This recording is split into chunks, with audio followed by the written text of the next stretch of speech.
तर येत्या 19 फेब्रुवारीला म्हणजे आज शिवजयंतीचं औचित्य साधून सांगलीमध्ये तब्बल 1.25 लाख स्क्वेअर फूट इतकी शिवराज्याभिषेकाच्या विश्वविक्रमी रांगोळी जी आहे ती साकारण्यात आली।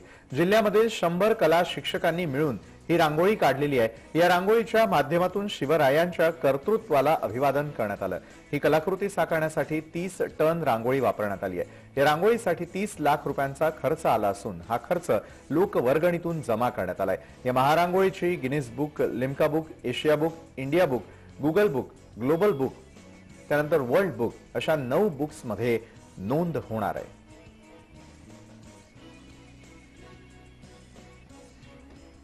या रांगोळीची ड्रोनच्या माध्यमातून साकारण्यात आलेली ही आपण दृश्य पाहतोय। तब्बल 100 कला शिक्षकांनी मिळून ही कलाकृती साकारली आहे।